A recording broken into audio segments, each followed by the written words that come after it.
When we started to plan our film, we knew that we wanted to do a British crime film with postmodern elements, as we knew that we could put a comedic spin on it, which would create a hybrid, and have a wider appeal, for example the reference to the Italian Job in the final scene of our film.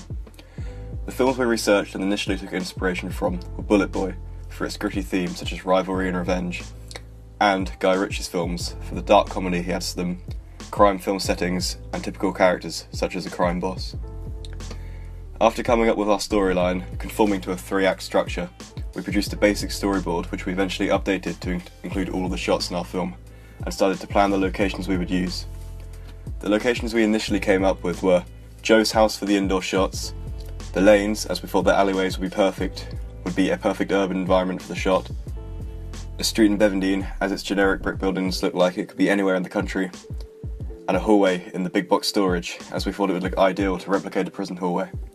Overall, we felt that these locations would be perfect for the low-key lighting and variety of cinematography we wanted to use. Although when doing the recce for our locations, we realised that we would need permission to shoot in the big box storage, which we would not likely get. So instead of this, we used a plain corridor in our college and used a college toilet to shoot a prison cell, as it looked bare and lacked colour. The costumes we planned to use were plain coloured tracksuits for most of our actors, and smarter clothes for Johnny to show his wealth. Both of these costumes are stereotypical of British criminals. For props, we planned to use an airsoft gun and a BB gun, which we would paint black, as well as a vodka bottle filled with water, some fake banknotes, cigarettes, and some KFC for a particular scene, which for the most part are iconic in crime films, and would help our film conform to the crime genre. Finally, we planned that we would most likely use a UK hip-hop soundtrack to further liken it to British crime films, like Bullet Boy.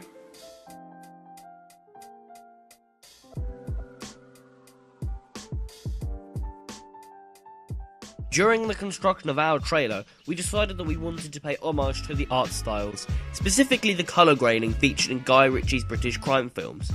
We also wanted to include the darker tones of Bullet Boy. We achieved this by desaturating the footage to give a film a more urban and gritty feel. This was also complemented by our use of minimal lighting as seen in this shot to emphasise how the characters are feeling. We decided to use filmmaking staples when choosing what shots we would eventually use. Our production uses a lot of mid-shots as seen here, close-up shots, and extreme close-ups. Mid-shots are commonplace in British crime films as they help to establish characters and events occurring in a scene. Our use of close-ups and extreme close-ups are reserved for items of particular interest in a scene, such as Moneybag in this scene, or the drug deal in this scene. This choice in camera work helped us to hint at the gradual decline of Dan's health throughout the plot of our film, as seen in those aforementioned shots. This also helps to establish items of importance to the plot as well. We felt that it was very important to add these shots to our production formula, as we felt as a group that the camera work used in our trailer helps us to accurately follow the filming conventions of the British crime genre.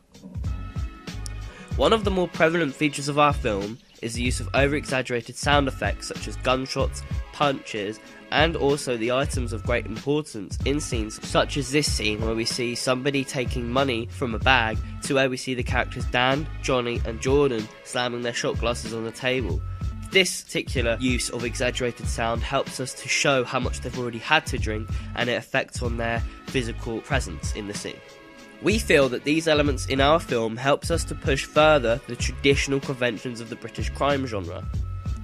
One other way we challenge the conventions of the British crime genre is the use of comedy in our film, as seen in Lock, Stock and Two Smoking Barrels and Snatch. We incorporated this into our film through the use of pastiche. This was achieved by referencing the scene from The Italian Job where Michael Caine says, "You're only supposed to blow the bloody doors off." In our trailer, instead of attempting to blow the doors off a car as seen in this Italian Job scene, we decided to have our characters try to blow the door off a suburban house in an attempt to burgle it. In their attempt, they use a firecracker to blow off the door, which inevitably fails, and as a result of this, the character Dan, in reference to The Italian Job, says, "Was that a Nick banger? You're supposed to blow the bloody door off!" The font used for the title cards, such as this one, is very simple, but it also has some noticeable decay. We decided to use this as it strongly resembles that of stenciled spray paint text, which helps to reinforce the gritty themes within our film. For For the film's logo, we wanted to continue the gritty feel of the text, however we all preferred a more dynamic and loud font, so we settled on this one. We chose to have white text on black backgrounds when using our title cards and our film logo, as to draw more attention to the words and to provide a contrast to the visuals that are on screen. We decided to light our scenes as realistically as possible. Most of the time we managed to achieve this by using natural lighting for our outdoor shots. However, for indoor shots we used studio lights and strategically placed them to make the lighting seem as if they were coming from a natural light source such as a lamp or a television set in the actual room of the scene. We felt that this helped to maintain the realism featured within our film. Overall, we felt that we pushed the filmmaking conventions of the British crime genre with our use of camera work, editing and audio when creating our trailer. Magazine. We researched lots of magazines before making a final decision on which one we'd like our film to be featured in.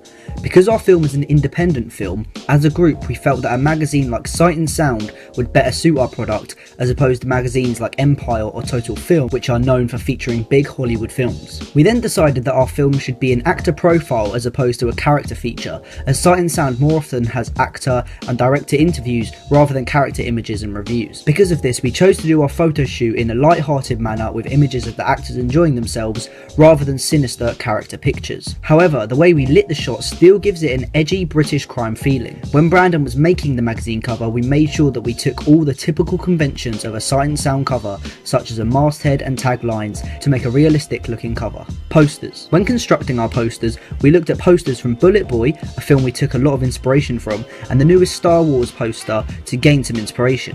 In the end, we actually took little from the Star Wars poster and only really took the lighting ideas from the Bullet Boy poster. We went for a similar approach of a dark and light side to show the character's personality. Charlie, who made the poster, then added things such as a credit board, our production companies, as well as some blue and red flashing lights above the characters to give it a more British crime feel. Then Charlie added our film's tagline, similarly to Bullet Boy. We opted to have two different character posters, with the only difference being the characters shown. We did this so that any fans of the film could collect the posters, as well as show that the characters will be pitted against each other in the film. As a part of the promotion for our film, we created a Twitter page for our film under the name Film Betrayal, as we know that social media is a large aspect of promotion for films these days. Then Brandon went into the developer console on Google Chrome to change the amount of followers and make it look like we had more of a high profile account, which we then screenshot and uploaded to our blog.